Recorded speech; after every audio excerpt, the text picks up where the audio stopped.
Merci donc de nous rejoindre, de nous avoir rejoints. Euh, L'objet de cette présentation qui va durer 1 heure, c'est d'une part, pendant une trentaine de minutes, de vous présenter le résumé de l'année 2023 à partir des données de l'Observatoire de l'emploi et de l'investissement, qui est une base de données ouverte à nos abonnés, qui contient de l'information sur les créations d'emplois, les suppressions d'emplois, les investissements, les levées de fonds, et ce depuis 2009. Et donc 2 fois par an, nous présentons une note de conjoncture que nous diffusons à nos abonnés et à la presse pour un petit peu essayer de montrer sur différents indicateurs ce que disent nos informations de la tendance de l'économie française. Donc on aura ça pendant à peu près une demi-heure, incluant un temps de questions-réponses. Et puis on vous présentera pendant une dizaine de minutes un travail qu'on fait de réalisation d'études régionales clés en main, qui sont en fait un détail ou un approfondissement de cette note de tendance nationale, région par région. Donc, on vous présentera un petit peu les différents indicateurs qu'on a inclus dans ces études, qui sont disponibles depuis une dizaine de jours. Et dans un troisième temps, 10 minutes encore, on vous présentera aussi un travail de recherche pour le moment qui a été réalisé en 2023, mais qui devrait être intégré dans notre base en 2024, de prédiction des créations et suppressions d'emplois par les entreprises à partir des données présentes dans la base. Donc, c'est de l'intelligence artificielle et c'est un travail qu'on a réalisé l'an dernier qui va permettre d'anticiper un peu, c'est-à-dire d'aller au-delà de ce qu'on a fait jusqu'à aujourd'hui, qui est un outil qui permet de suivre les tendances en temps réel. Et là, on va essayer de passer du suivi de l'actualité à la prévision. Voilà, donc le chat est ouvert, vous pouvez poser vos questions. Il y a des gens de chez nous, Paul Lafont, Elisabeth Stockinger, qui répondront à vos questions, à certaines de vos questions directement dans le chat. Sinon, n'hésitez pas à les poser si c'est des questions pour tout le monde. Sachant que si vous avez ensuite des questions plus pointues, que vous soyez abonné ou non, liées à votre utilisation et à vos besoins, on enverra un mail à la fin de la séance, en début d'après-midi, pour vous proposer des rendez-vous supplémentaires destinés à revenir un peu sur nos données et en lien direct avec vos besoins. Alors, hop. Voilà. Donc, je ne vais pas repasser tout le document de façon à le lire précisément, mais le principal point de l'année 2023, ce qu'on voit, c'est que c'est une année plutôt bonne. La première jauge en haut permet de voir que la meilleure année dans nos données depuis 2009, c'est 2022. On avait 121 000 emplois nets. Et 2023, c'est la quatrième meilleure année depuis 2009. On se situe à un bon niveau avec 81 000 emplois nets. La pire année étant tout en bas en rouge, l'année 2009 où on avait eu 118 000 suppressions d'emplois. Donc on retrouve la courbe ici en haut à gauche. Et ce qu'on voit, c'est que on voit le Covid qui a cassé la reprise qu'on voit depuis 2016. On voit un fort rebond en 2021, qui se prolonge un petit peu en 2022. Et là, en 2023, on redescend. Donc, il y a un ralentissement qui est assez net. Et si on reprend dans le graphique en dessous à gauche l'évolution trimestrielle, ce qu'on voit, c'est qu'on revoit donc le trou de 2020, une reprise assez forte. Et ce qu'on voit, c'est que l'année 2023, il y a globalement une baisse par rapport à 2022, mais c'est pas une baisse qui se prolonge tout au long de l'année. Sur l'année est plutôt stable elle-même. Donc voilà, on ne sait pas si on prolonge la courbe de 2022-2023, on va continuer à baisser en 2024. Si on regarde l'approche trimestrielle, on devrait se situer à un niveau qui va rester moins bon que 2023, mais pas forcément beaucoup plus. Là, j'ai rajouté une information par rapport alors, nos abonnés et la presse ont reçu cette synthèse annuelle il y a déjà 3 semaines. Là, j'ai rajouté une courbe qu'on suit toutes les semaines, que vous pouvez retrouver sur notre newsletter. Vous vous abonnez par le site Indéo. J'ai mis le lien ici, je le diffuse en fin de séance. On suit semaine après semaine le cumul des annonces de création et de suppression d'emplois. Et ce qu'on voit, c'est que en 2024, on est à 11 157 créations nettes d'emplois depuis le début de l'année. Donc la précision n'apporte rien, mais ce qui compte, c'est de voir que par rapport à 2023, on est un petit peu en dessous. Hein. On était à 19 449 en 2023, donc on est en positif, mais on a une année qui est assez nettement en dessous de 2023. Alors ce graphique un peu compliqué est là surtout pour montrer que dans le solde des créations et suppressions d'emplois et dans le résultat d'une année, il y a à la fois des créations d'emplois et des suppressions d'emplois. La diagonale ici, quand on est en dessous en rouge, on est en perte d'emploi globalement, on est en négatif, et dans la zone verte à droite, on est plutôt en positif. Ce qu'on voit, c'est que de l'année 2022 à 2023, on a moins souffert d'une augmentation des suppressions d'emplois, c'est la petite flèche qui descend là, que d'une baisse des créations d'emplois, qui est la flèche qui part sur la gauche. Donc la dégradation de 2022 à 2023, elle vient plus d'un manque de pression dans l'économie que d'une montée des pertes d'emplois. Et en fait, c'était intéressant de souligner ce point parce que la baisse des créations d'emplois, c'est moins douloureux. C'est-à-dire que ça ne fait hurler personne, c'est juste des emplois qui ne se créent pas. C'est pas des fermetures de sites ou des réductions d'effectifs ou des plans sociaux.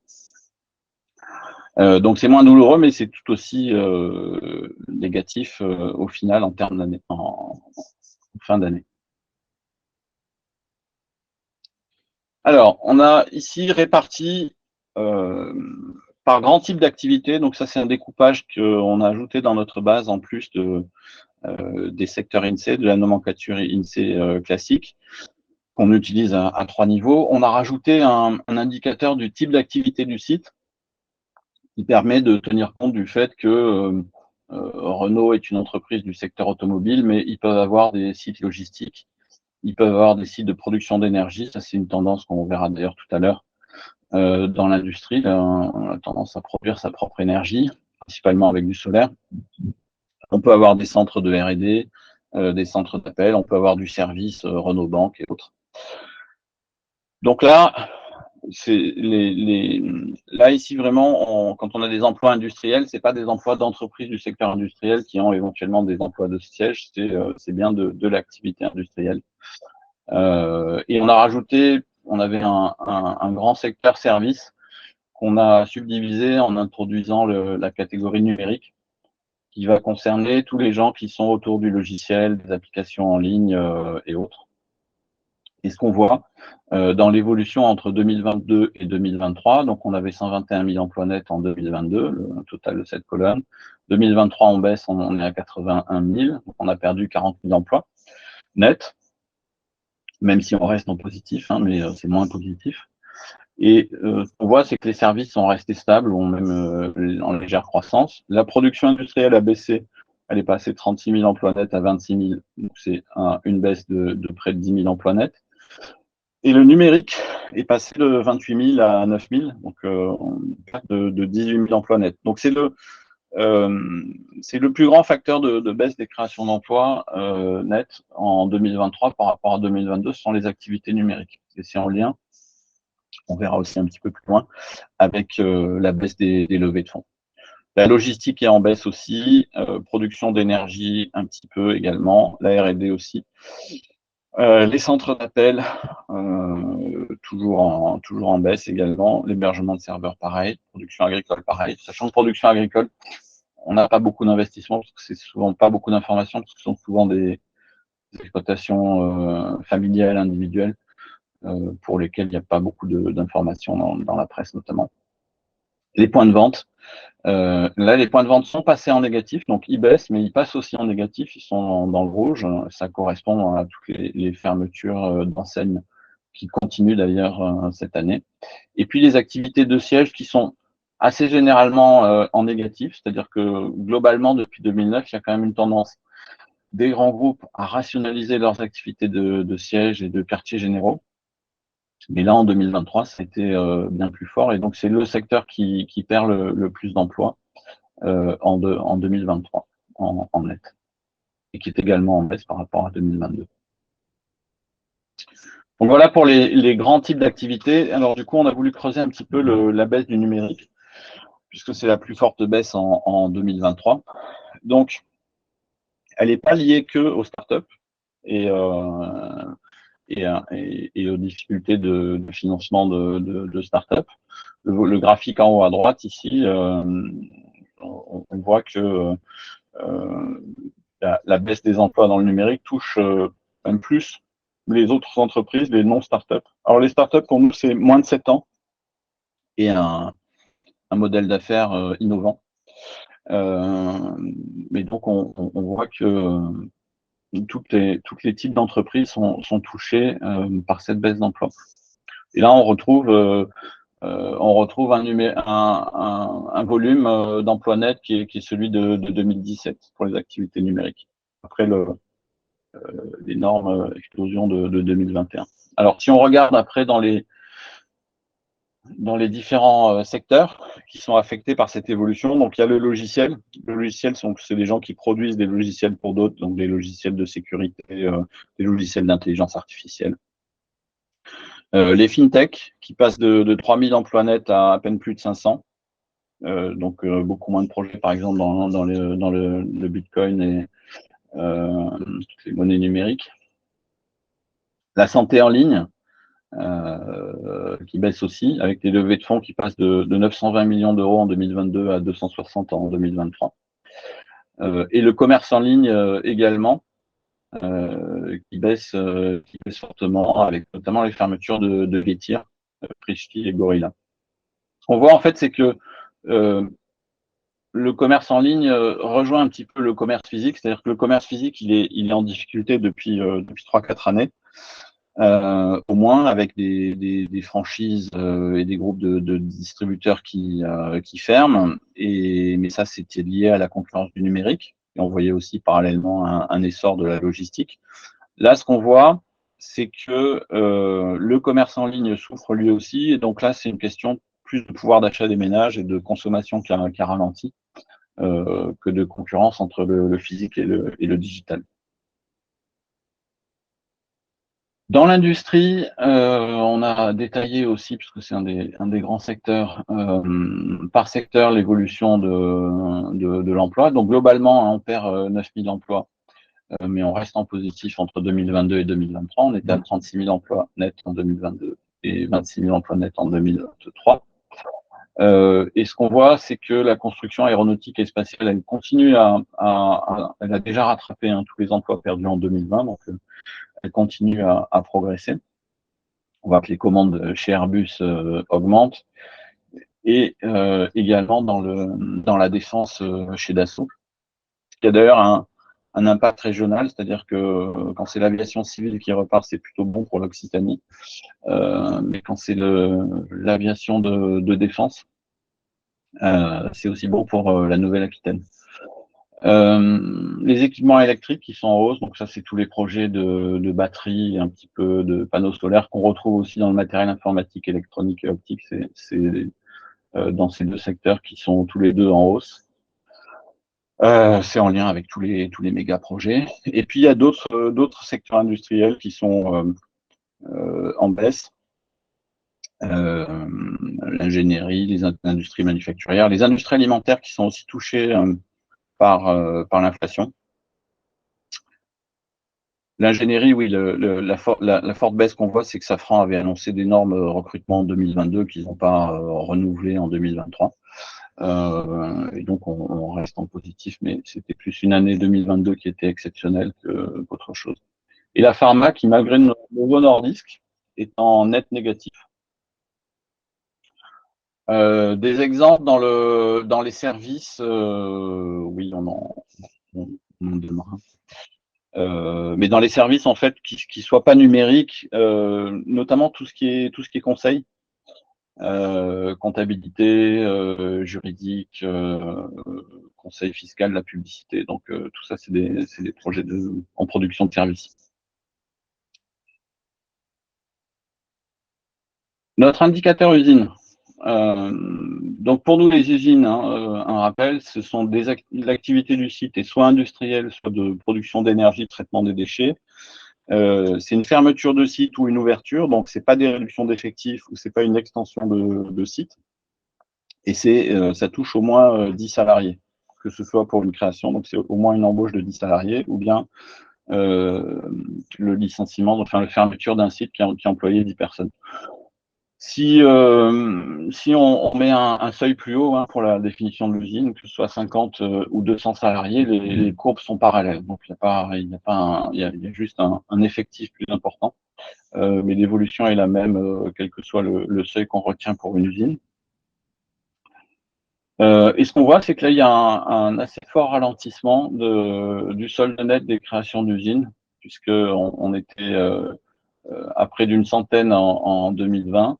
2023, on doit être je retrouve plus le chiffre, on doit être à une trentaine, un peu plus, ça 31 usines. Donc là, si on prolonge la courbe, on devrait passer en négatif en 2024, avec un bémol, c'est que comme ce sont de plus grosses usines en moyenne, le solde des emplois industriels reste très positif, même si en nombre d'usines ça baisse. Là, vous avez à droite, en bas, une carte des annonces de nouvelles usines en 2023 par secteur, et donc on voit les gros projets, notamment dans le nord autour de la batterie.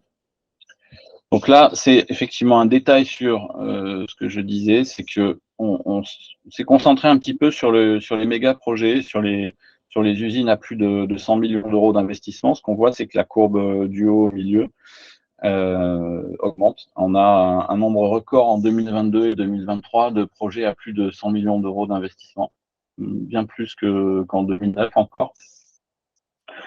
On a la carte des usines avec plus de 100 millions d'euros investis de 2009 à 2023. Parce que globalement, on a aussi une base de données qui observe l'investissement mondial.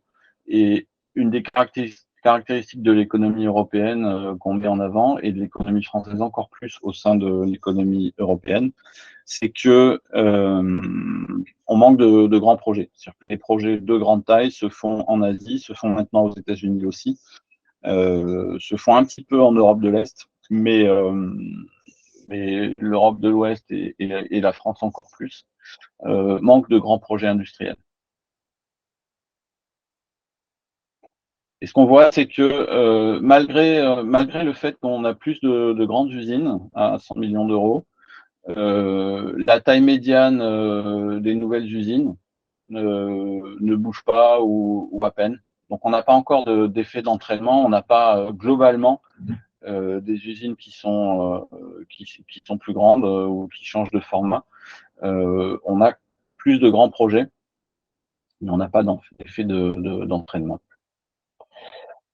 Un point sur les emplois délocalisés et les emplois relocalisés. Ce qu'on voit, c'est que les relocalisations qui ont beaucoup monté en 2020 avec un fort volontarisme restent à un niveau élevé, mais ça baisse. Les délocalisations n'augmentent pas. On est très loin encore des niveaux de 2009, le graphique du haut. En revanche, sur le graphique du bas, ce qu'on voit, c'est que le nombre d'emplois délocalisés a dépassé celui des relocalisations. Pourquoi? Parce que les délocalisations peuvent toucher des grands sites industriels, alors que les relocalisations sont souvent l'internalisation par des sociétés d'une petite fabrication qui était auparavant sous-traitée. Mais c'est assez rare qu'il y ait des grands sites avec des grandes relocalisations. Et par ailleurs, sur les grands projets industriels aujourd'hui, ce sont des secteurs où il n'y a pas de relocalisation possible. Enfin, il n'y a pas encore de projet de relocalisation dans la batterie ou le véhicule électrique parce qu'il n'y a pas encore eu de délocalisation non plus. Donc voilà, on a une dynamique des relocalisations qui reste bonne, mais qui concerne relativement peu d'emplois. Alors sur les levées de fonds, on a une petite baisse des levées de fonds en nombre, même si ce qu'on voit ici, c'est qu'on est passé sous les 1000 levées de fonds en 2023, donc on rejoint un niveau de 2016. Donc c'est une baisse de 17% par rapport à 2022. Mais en montant, la baisse est beaucoup plus forte puisqu'on est à 49% de baisse en montant. On est passé de 19 milliards en 2022 à un peu moins de 10 milliards en 2023 en nombre de fonds, en montant de fonds levés, avec une baisse dans le logiciel de 45%, dans les biotech de 38%, dans l'énergie une augmentation de 16%. Donc on voit que ça c'est un secteur dynamique puisqu'il y a même maintenant on verra des projets dans le nucléaire, les mini-centrales. Alors sur les relocalisations, oui, c'est le retour en France d'une activité qui avait été soit exercée par l'entreprise elle-même à l'étranger et qu'elle rapatrie en France, soit sous-traitée à un sous-traitant et qu'elle ramène en France. Elle cesse la sous-traitance à l'étranger pour fabriquer en France. Sur les levées de fonds, je continue. Donc, on voit que le e-commerce, il y a une baisse de 80% des montants. Dans l'immobilier aussi, donc ça, c'est lié à la hausse des taux. Toutes les activités juridiques en ligne baissent aussi. Voilà. Par contre, si on regarde par grand type de levée de fonds, on voit que les levées de fonds pour des activités industrielles, alors, on a classé là-dedans tout ce qui est projet de recherche-développement qui sont très souvent sur des projets industriels ou de la pré-industrialisation, énergie et industrie. Donc, les levées de fonds industrielles sont en hausse. Donc, elles représentent une part plus importante de l'ensemble. Et par ailleurs, elles sont plus importantes en proportion de l'ensemble dans les régions hors Île-de-France, puisque on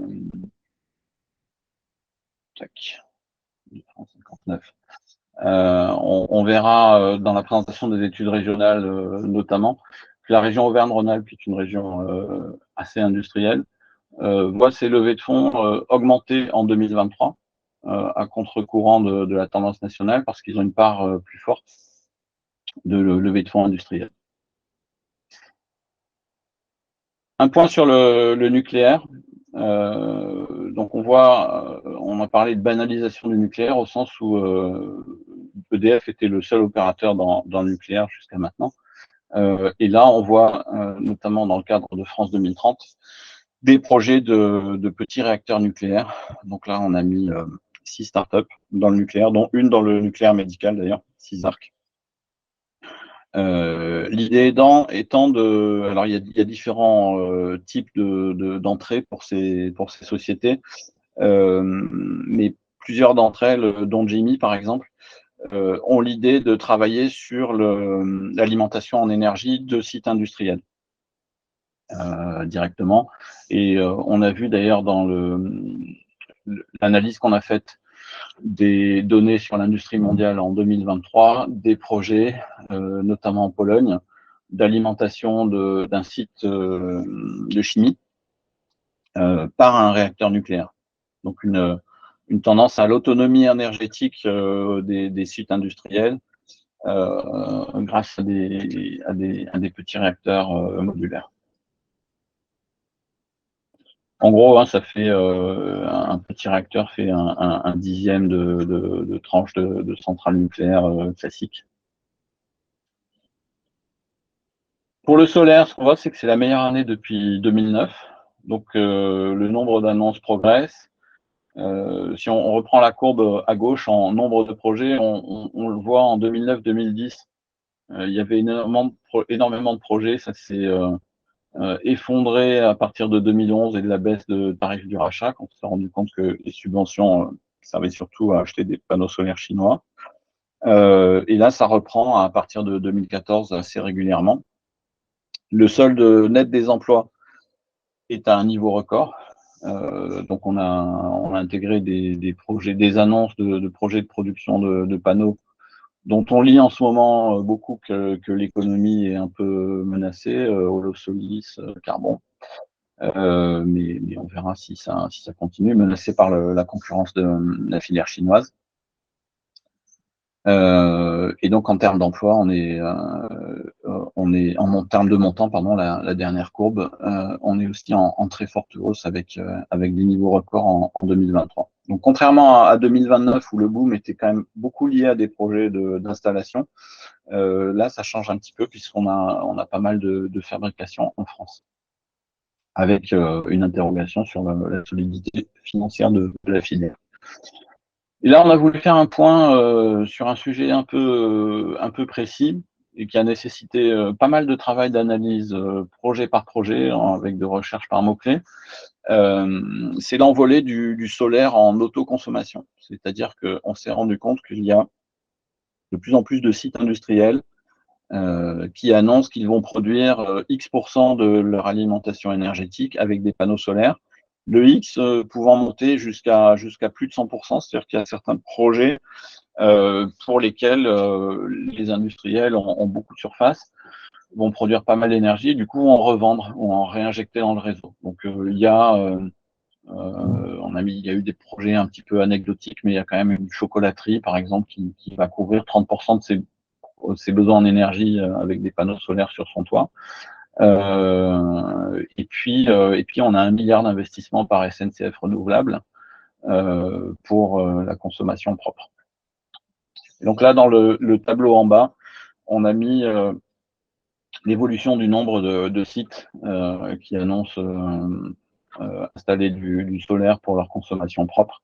Donc on voit que ça concerne de plus en plus de secteurs. Alors, certains sont relativement évidents, donc les points de vente, ce sont tous les centres commerciaux qui mettent des panneaux solaires sur leur toit ou sur les parkings. Pareil pour les sites logistiques. Ce qui est plus nouveau, c'est tous les sites industriels, en lien aussi avec la montée du prix de l'énergie. Mais ce qu'on voit, c'est que ça avait commencé avant, parce qu'il y avait déjà 9 sites industriels qui avaient annoncé des projets d'autoconsommation en 2019, avant le Covid. Voilà. Alors là, on a mis un rappel d'articles qu'on a rédigés sur LinkedIn principalement, sur des réflexions sur les grands projets, en fait. Ce qu'on voit, c'est que toujours dans l'idée de creuser un peu pourquoi on a un manque de grands projets industriels en France, et qu'est-ce qu'on rate. Ce qu'on voit, c'est que en fonction de la taille des projets, ici c'est dans le graphique en haut à gauche, la première colonne, c'est les projets de 20 à 25 millions de dollars d'investissement, et on va jusqu'à 40 milliards, plus de 135 millions de dollars à 40 milliards d'investissement, tout en bas au fond à droite. On a un nombre d'emplois par million de dollars investis qui baisse de façon linéaire dans nos données mondiales comme dans nos données France, avec une petite bosse autour de 115 millions d'investissements d'ailleurs dans les deux cas. Donc, il y a effectivement moins d'emplois dans les grands projets, mais c'est aussi des projets plus productifs. Donc, on a voulu souligner à travers ces articles qu'il y a un vrai enjeu sur ces grands emplois-là et sur le foncier aussi. Donc, on a rédigé un article qui passait dans les Échos d'ailleurs, sur le fait que on devrait enfin prendre le taureau par les cornes et préparer une, deux ou trois mégazones de 500 hectares prêtes à accueillir des projets industriels pour répondre à ce besoin de grands projets qui existent, puisqu'il y a des grands projets ailleurs dans le monde, beaucoup, mais moins en France. Vous allez retrouver ici un détail de l'évolution des activités industrielles par secteur, avec un détail des créations et suppressions d'emplois. Et voilà, donc je vais laisser la parole à Ryan Benaman. Je vais d'abord, qui a réalisé nos études régionales, on va d'abord prendre quelques questions s'il en a. Alors, David, il y a Agnès Collomb de chez Auvergne-Rhône-Alpes qui demandait si tu as des exemples à nous donner sur la production de services qui expliqueraient l'évolution positive par rapport à 2022. Je proposais d'aller regarder directement dans la base et regarder les 10 projets les plus importants en positif et en négatif. Oui, alors production de services, hein, c'est là, 34-35. Oui, c'est relativement stable. On peut, tout à fait. C'est souvent dans les services qui fait les gros volumes, c'est la variation des sociétés de services informatiques. C'est-à-dire qu'on va considérer comme numérique des gens qui font du logiciel principalement, mais les SS2I qui vont travailler chez les autres, on va considérer que c'est des prestations de services, enfin maintenant dit ESN. Mais donc, si on regarde, hop, 1er janvier 2023, hop. Je sais pas si mon écran s'affiche d'ailleurs, oui.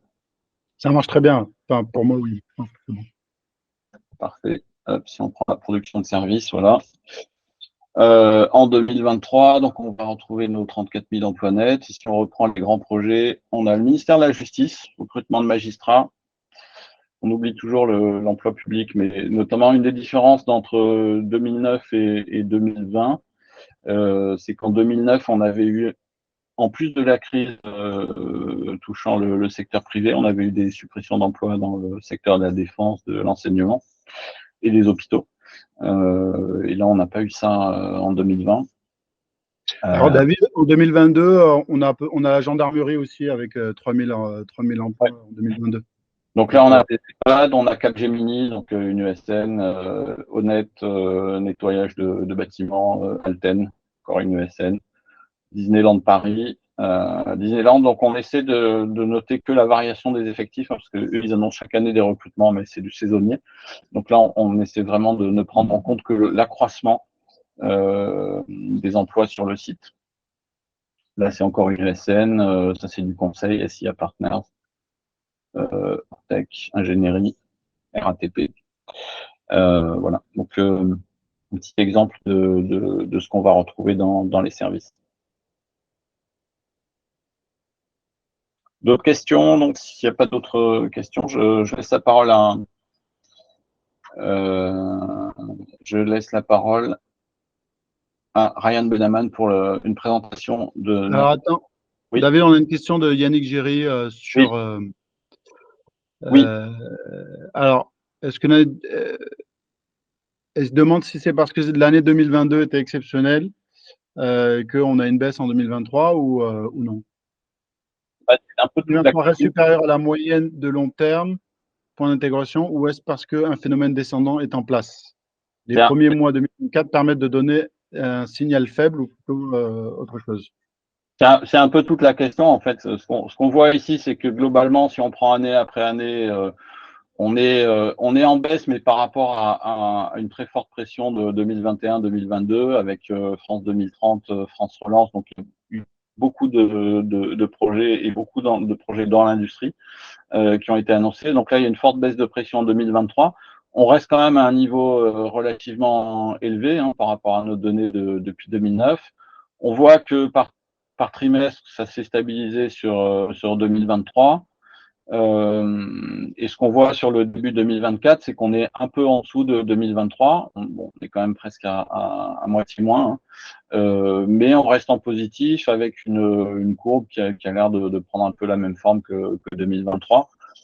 Donc voilà, c'est difficile de dire beaucoup plus que ça aujourd'hui, sachant que les ruptures de tendance, ça peut venir aussi d'une baisse des taux qui ne viendrait pas ou qui serait annulée ou d'événements imprévisibles en cours d'année. Pour le moment, ce qu'on peut dire, c'est qu'on part d'un niveau très élevé en 2021-2022. On baisse en pression, on retourne à des niveaux plus normaux mais positifs. Et il n'y a pas de forte baisse en 2024, même si on est en dessous de 2023. On est clair que la moyenne 2023 est une année en moyenne par rapport à 10-15 ans relativement positif ou Oui, oui, bien sûr. Oui, oui, c'est plutôt une bonne année quand même. Et 2024 reste dans la tendance 2023 avec une baisse des créations principalement, c'est ça? C'est ça. Ok. Et donc Ryan Benaman qui a réalisé ses études régionales, il faut que j'arrête de présenter, voilà, va présenter un travail d'approfondissement un peu de ces données nationales qu'on a fait région par région. Merci David. Donc effectivement, je vais vous présenter nos études régionales que nous réalisons pour la deuxième année consécutive. C'est une série de 12 études qui ont pour objet de dessiner le profil économique des différentes régions, avec différents indicateurs, les emplois, les investissements, les levées de fonds et bien d'autres, et qui permettent d'identifier les atouts, les forces et les faiblesses de chacune des régions en question. Donc, je vais vous présenter un mash-up de ces études régionales.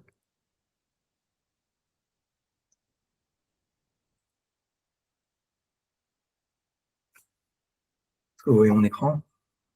Oui. Fichier. Très bien. Donc, chacune de ces études est composée de 4 parties. La première, rang et dynamique régionale, où dans un premier temps, on s'intéresse au positionnement de la région en 2023 par rapport aux autres régions françaises, à la fois en matière de création d'emplois, d'investissement et d'attractivité. Puis, dans un deuxième temps, nous étudions la dynamique de la région ces 10 dernières années, selon différents critères, l'emploi, l'investissement, l'attractivité, mais également les relocalisations et les ouvertures d'usines. Dans la deuxième partie, sur la structure sectorielle des activités, nous allons étudier les indicateurs que nous avons cités précédemment, mais sous l'angle des activités de site, de la diversité sectorielle, ainsi que des tailles d'entreprise, toujours sur les 10 dernières années. Dans la troisième partie, innovation et qualité des investissements, on s'intéresse aux levées de fonds par les startups, aux projets de développement durable, ainsi qu'aux projets usines du futur, en 2023. Puis enfin, la quatrième partie, les projets notables de l'année 2023, est une compilation des principaux projets qui ont eu lieu dans la région en 2023, selon un certain nombre de critères d'emploi, d'investissement ou encore d'usine. Donc, dans chacune des parties et des sous-parties de la région, de l'étude, nous avons choisi une région différente. Donc, pour la première sous-partie sur le positionnement de la région en 2023, nous avons pris l'exemple de la région Hauts-de-France. Donc, tout au long de cette partie, vous aurez des classements des différentes régions en fonction des différents critères, donc emploi, investissement, attractivité. Vous avez ici le classement des régions avec leur rang en 2023, l'évolution de ce rang par rapport à l'année 2022, ainsi qu'évidemment les valeurs brutes de l'indicateur en question. Donc là, en l'occurrence, le nombre d'emplois nets créés en 2023. Donc vous avez les tableaux analogues à celui-ci en matière d'investissement, en matière d'emplois créés relatifs au nombre d'actifs, ainsi que l'investissement pondéré par le PIB régional, et également les montants des IDE reçus par chaque région. Et enfin, cette partie s'achève par un élément de comparaison européen qui nous vient de notre base mondiale, que David a évoqué, Industrie stratégique, qui recense les principaux investissements industriels dans le monde, qui nous a permis d'établir le classement des régions de l'Union européenne en fonction du montant investi ces 5 dernières années, et qui nous permet d'illustrer la performance de chacune des régions françaises par rapport au reste des régions de l'Union européenne, et là, en l'occurrence, dans notre exemple, les Hauts-de-France, qui se situent donc à la 5e place parmi les régions de l'Union européenne en termes de montant investi ces 5 dernières années. Dans la deuxième sous-partie, nous étudions donc la dynamique régionale sur les 10 dernières années. En guise d'exemple, nous avons pris la région Nouvelle-Aquitaine. Donc, dans cette partie, vous aurez des graphiques qui illustrent à la fois l'évolution du critère en question en France, là en l'occurrence en bleu, échelle de gauche, et de la région en rouge, échelle de droite, sur les 10 dernières années, ce qui vous permet à la fois d'observer la tendance de la région et de la comparer avec la tendance nationale, voir s'il y a une corrélation, une correspondance ou l'absence de celle-ci. Donc là, en l'occurrence, sur ce tableau, ce graphique, pardon, nous voyons l'évolution du solde net des créations d'emplois en France et en Nouvelle-Aquitaine. On peut observer que la région suit de manière générale les évolutions et la tendance nationale en matière de création nette d'emplois. Vous avez les tableaux de la même veine en ce qui concerne l'investissement, les IDE, les délocalisations et relocalisations, là plus précisément les relocalisations nettes, ainsi que les ouvertures nettes d'usines. Dans la deuxième partie, structure sectorielle des activités, nous avons pris comme exemple la région Bourgogne-Franche-Comté. Cette partie s'articule en 4 temps. Dans le premier temps, nous évoquons la part de chacune des activités du site, donc industrie, services, numérique, agriculture et autres, dans la région, ainsi qu'en France. Donc, ces tableaux nous permettent de tirer deux enseignements principaux. Le premier, c'est la structure des créations d'emplois et des investissements dans chacune des régions. Et donc, ça nous permet d'établir un profil des créations d'emplois et des investissements dans la région ces 10 dernières années, et également de le comparer avec la moyenne nationale, ce qui nous permet d'identifier les activités économiques où la région se distingue positivement ou négativement par rapport au reste du pays. Donc là, en l'occurrence, si on prend les montants investis en Bourgogne-Franche-Comté ces 10 dernières années, on peut observer que les investissements dans la région sont de nature plus industrielle que la moyenne des régions françaises. Plus de la moitié des investissements ces 10 dernières années dans la région ont eu lieu dans l'industrie, donc seulement 35% en France. Dans un deuxième temps, nous illustrons le poids des IDE dans la région, à la fois en matière d'emploi et en matière d'investissement. Ce poids est ensuite décliné au niveau départemental, ce qui nous permet d'identifier les départements où les IDE ont un poids plus important au sein de la région que d'autres. Donc là, si on prend par exemple le nombre d'emplois créés par les IDE en Bourgogne-Franche-Comté, on peut noter que certains départements, comme le territoire de Belfort ou le Jura, sont beaucoup plus impactés par les IDE dans leur création d'emplois que d'autres départements comme le Doubs, la Côte d'Or. S'ensuit directement la liste des principaux pays étrangers investisseurs dans la région les 10 dernières années.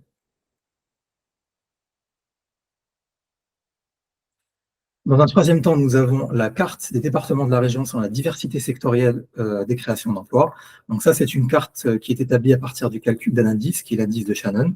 L'indice de Shannon est un indice de biodiversité que nous appliquons ici au domaine économique et plus précisément aux créations d'emplois.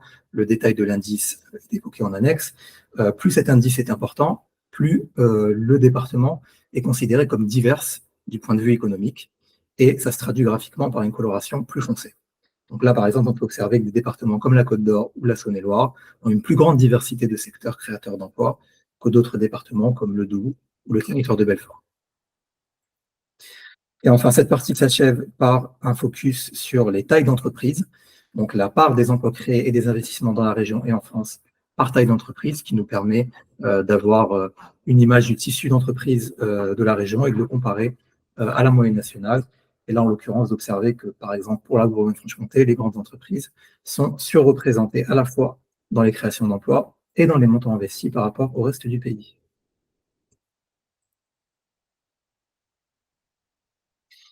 Pour la troisième partie, innovation et qualité, nous avons choisi comme exemple la région Auvergne-Rhône-Alpes. Donc, pour débuter cette partie, nous évoquons le nombre et les montants levés par les startups dans la région en 2023, avec une comparaison avec 2022.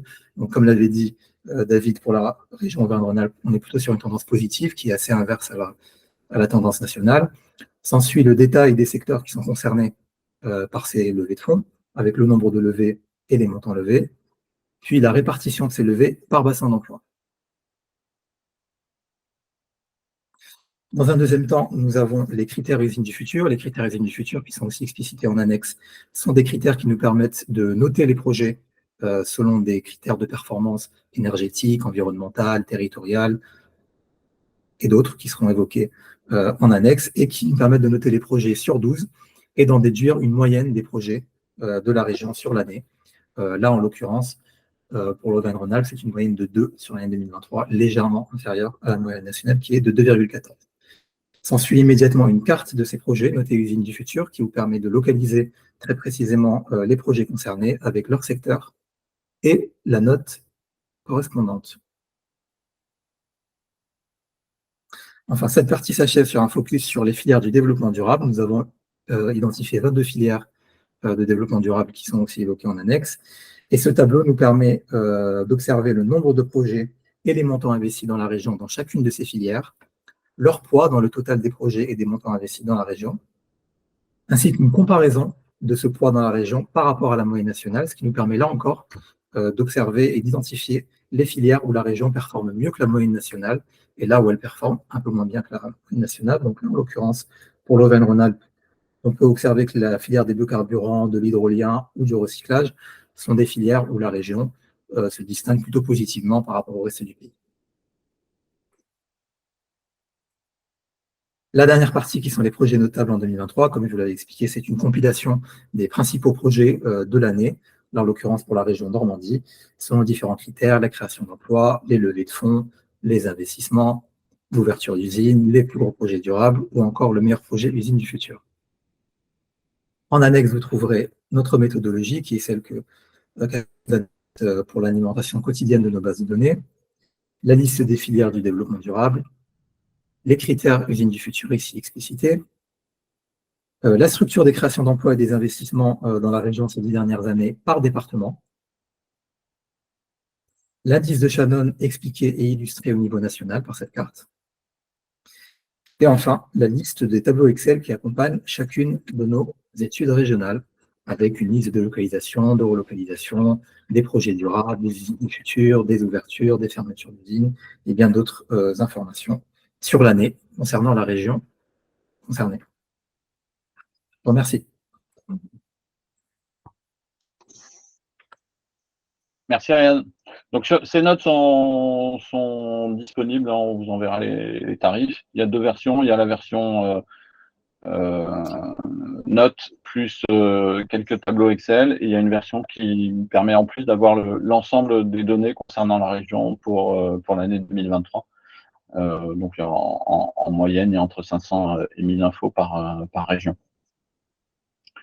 Oui, on peut faire des études plus fines puisqu'on a des données à l'échelle communale. On a même les coordonnées GPS, donc on peut les regrouper par EPCI.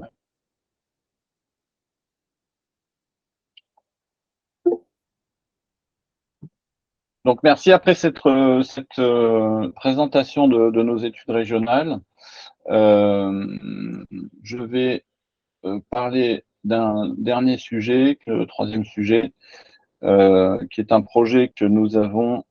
Voilà. Est-ce que mon écran est partagé? David, juste une dernière question sur le taux de réalisation des projets. À combien on estime la réalisation des projets que l'on trouve dans la presse? Alors, globalement, il y a deux choses. Il y a projet par projet, et ce qui est assez frappant, c'est que quand on retombe sur un projet qu'on a déjà rentré dans la base 2-3 ans après, s'il y a eu une centaine d'emplois annoncés, il y a entre 80 et 120 emplois qui ont été créés, mais c'est rarissime qu'un projet ne se fasse pas sans être annoncé, et dans auquel cas on fait une correction dans la base et on l'annule. Donc on suit les informations en temps réel. La première chose que font nos analystes avant de rajouter une donnée dans la base, c'est de vérifier ce qu'on a déjà, et si jamais la nouvelle information contredit une information antérieure, on prend en compte des corrections en plus ou en moins. D'ailleurs, il y a des projets qui vont plus vite que ce qui était prévu. Il y a des projets qui sont parfois annulés. Donc voilà, on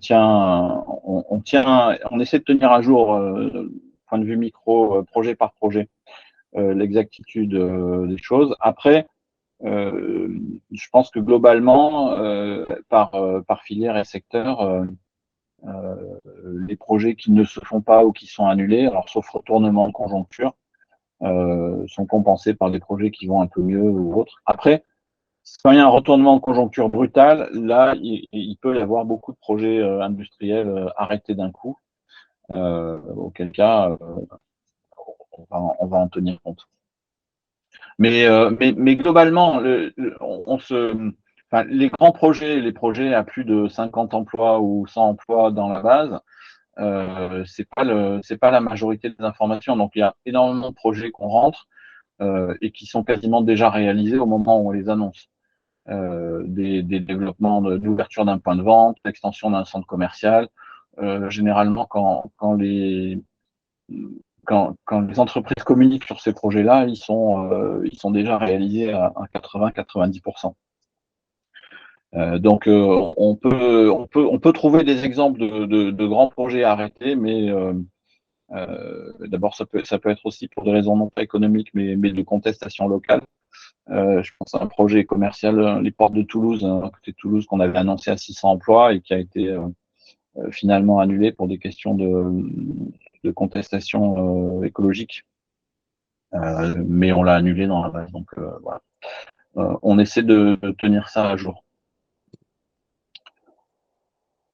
Donc, troisième point sur lequel je voulais faire une présentation rapide. Alors, ça, c'est une présentation qui est en anglais, qui est un peu technique, mais on en verra pour ceux que ça intéresse d'éventuellement travailler avec nous sur ces sujets, éventuellement sur leur propre modèle.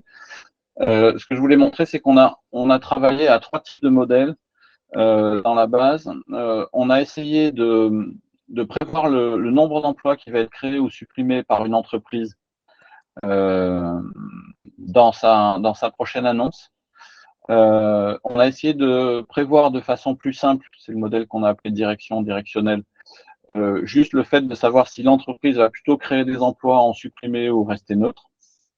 Et on a fait un troisième modèle qui essaie de prédire le nombre de jours avant la prochaine annonce d'une entreprise, avec des performances qui sont plutôt bonnes dans le modèle directionnel, un peu moins bonnes dans la prédiction du nombre d'emplois créés, et pareil pour le nombre de jours. Donc, on n'essaie pas de faire dans la précision très forte, mais ce qu'on aimerait faire, c'est intégrer dans la base, et donc ce sera disponible pour les abonnés, un indicateur pour chaque entreprise qui permettra de dire si sa tendance est plutôt à la création d'emplois. On donnera une prévision de nombre d'emplois créés ou supprimés avec un indicateur de confiance aussi. Donc, on sait que les algorithmes sont imparfaits, qu'ils seraient meilleurs notamment s'il y avait plus de données, qu'ils sont sujets au fait qu'il peut y avoir des retournements de tendance qui ne sont pas prévisibles, qui ne sont pas dans les données déjà intégrées. Donc, on mettra un indicateur de confiance.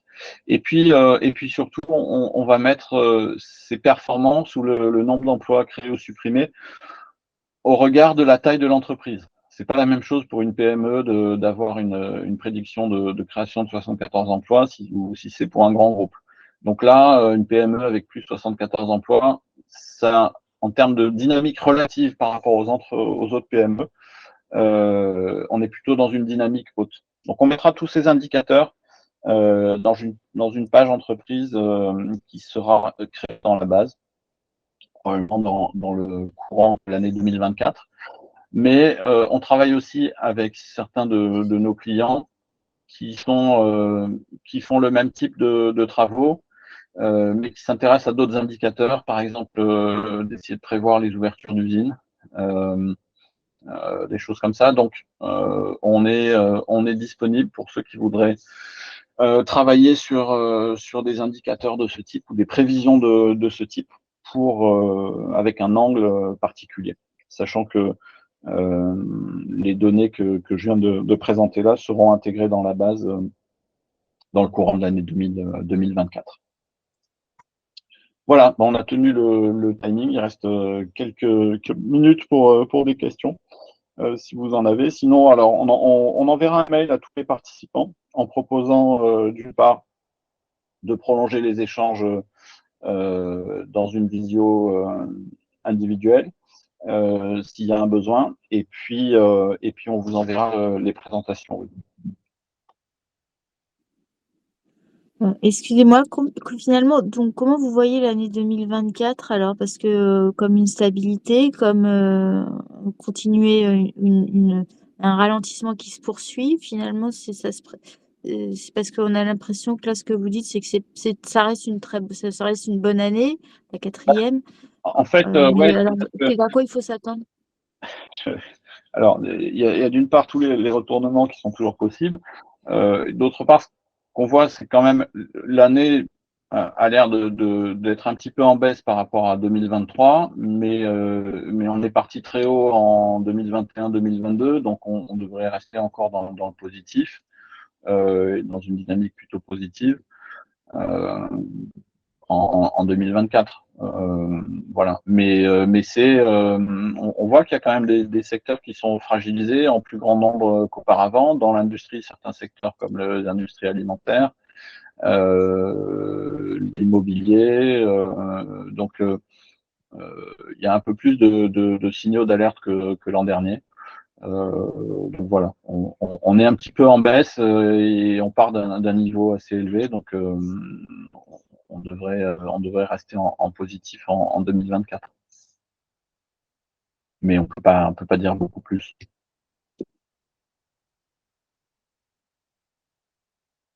Merci. pour le moment.